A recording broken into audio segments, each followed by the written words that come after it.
Okay, so I just want to review the reason why I'm making these videos, and I'm just going to be honest.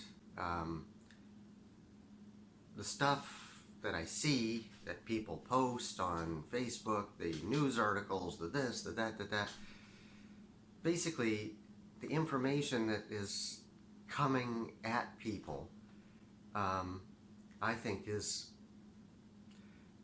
doesn't help people actually really make sense of the world in a big way. It's like it leaves people hanging with the sense that, oh, there's all this information over here and information over here, and somehow or other I'm supposed to scramble together a worldview and think that I'm right, and that's exactly what people do.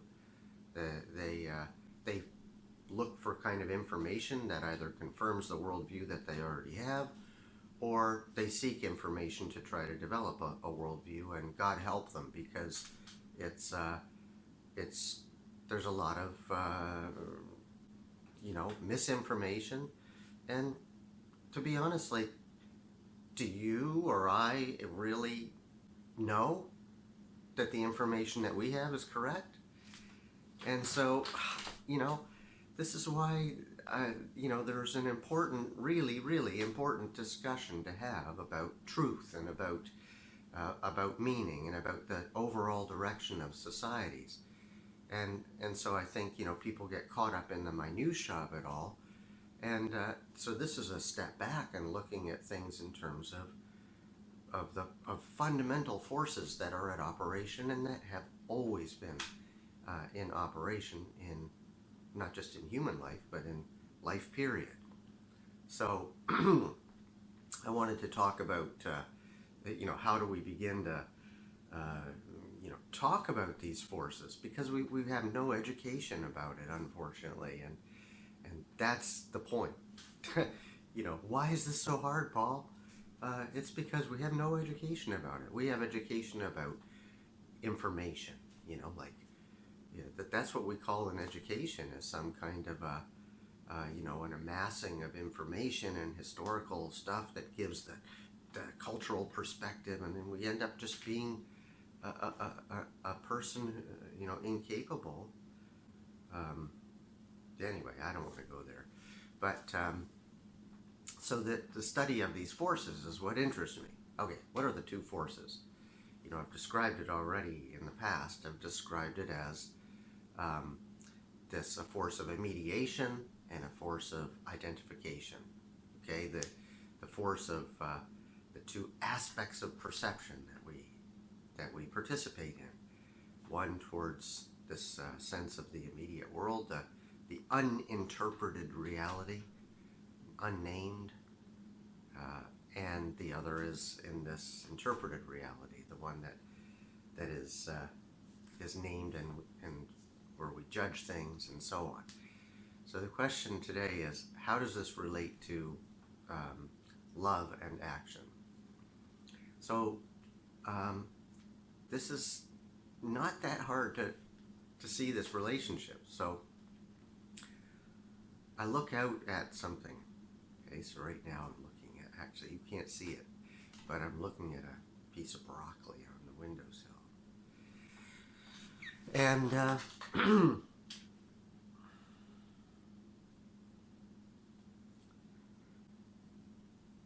as I'm looking at this,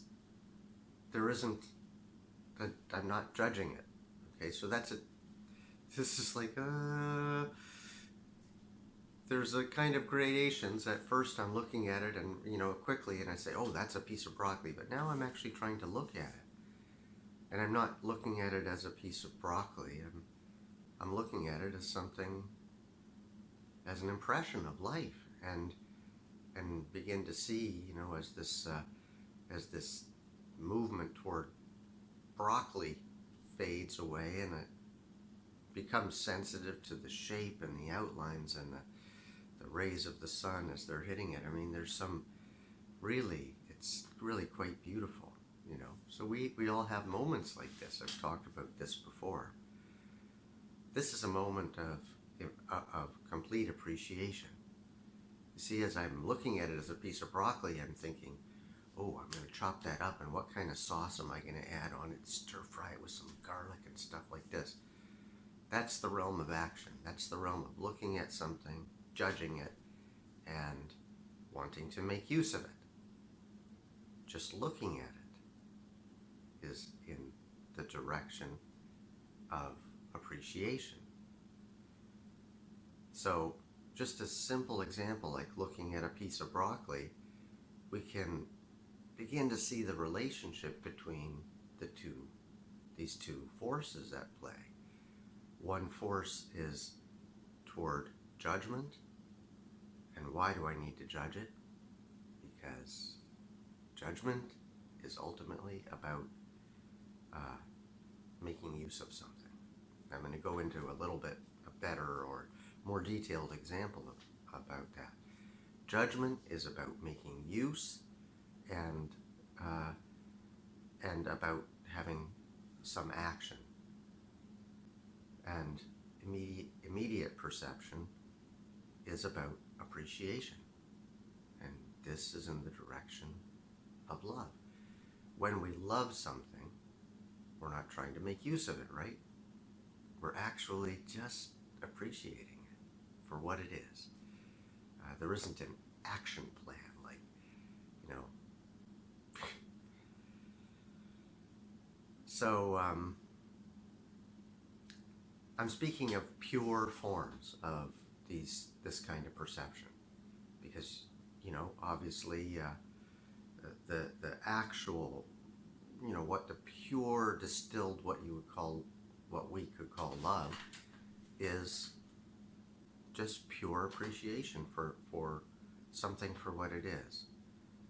And but an expression of love is an action, right?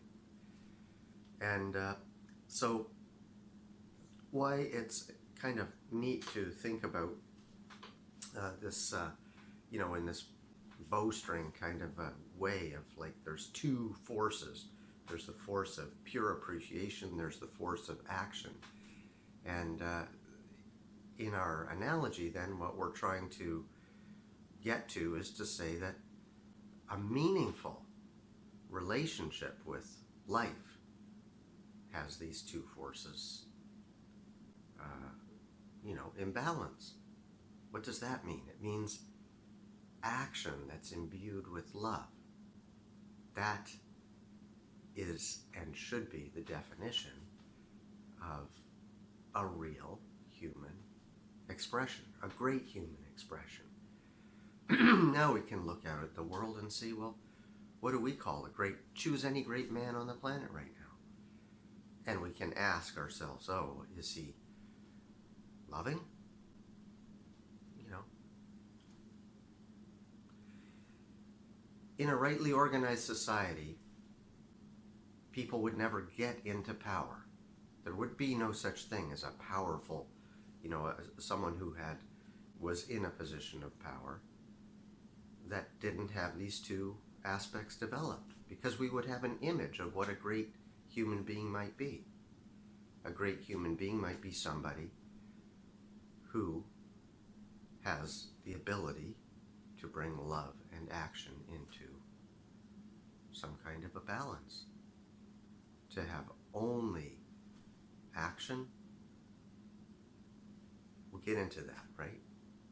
We'll get into the question of why judgment even leads to delusion, and why evil is at the end of the bowstring related to judgment. And so these two forces, it's going to take a while. It's going to take a while to see that these two forces can be described as love, as action, as mediation, as judgment, as differentiation and unity. But fundamentally, there's one conversation. And you change the language a bit and you can approach different kinds of questions with this. But it's a very, as I've said in the past, it's self-discoverable. This isn't a kind of philosophy that someone in some other country or some ancient time couldn't have developed based on the experience of looking at life and recognizing that there is the two forces.